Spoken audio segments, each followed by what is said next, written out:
বাংলাদেশের রাজনীতিতে এক নতুন ভূমিকম্প। সাবেক প্রধানমন্ত্রী শেখ হাসিনার নির্বাচনে অংশগ্রহণ করার পথ আনুষ্ঠানিকভাবে বন্ধ হয়ে গেছে।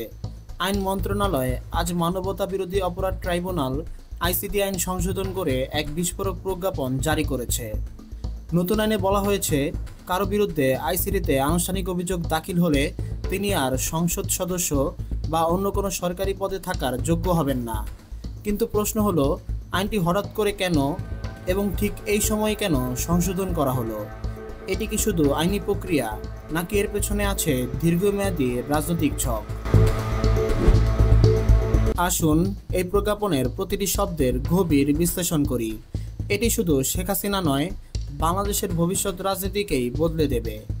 আইন মন্ত্রণালয়ের প্রজ্ঞাপনে স্পষ্ট বলা হয়েছে, আইসিটিতে আনুষ্ঠানিক অভিযোগ দাখিল হলেই অভিযুক্ত ব্যক্তি নিম্নলিখিত পদগুলোর জন্য অযোগ্য হবেন: জাতীয় সংসদের সদস্য, স্থানীয় সরকার সংস্থাগুলোর সদস্য, চেয়ারম্যান বা মেয়র, প্রজাতন্ত্রের কোনো চাকরি বা অন্য কোনো সরকারি পদ।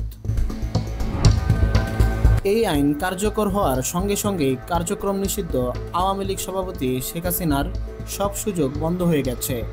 এই বিধানটি রাজনীতিতে তার প্রবেশকে আইনিভাবে চূড়ান্তভাবে নিষিদ্ধ করে দিল।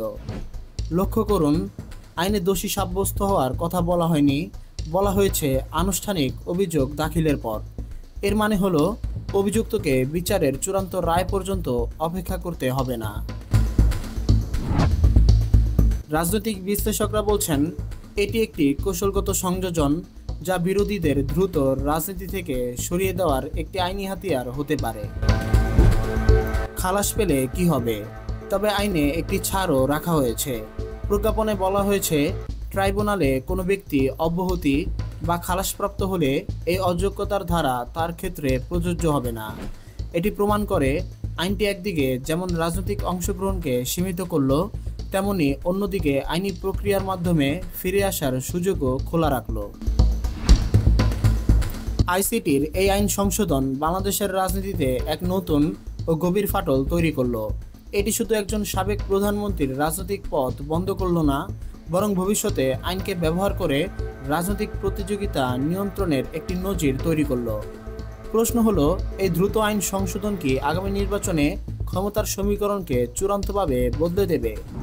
এই আইনি নিষেধাজ্ঞার পরও জনপ্রিয়তার দিক থেকে তিনি কি রাজনীতিতে প্রভাব ফেলতে পারবেন? এই প্রশ্নের উত্তরের উপরই বাংলাদেশের আগামী দিনের রাজনৈতিক মানচিত্র নির্ভর করছে।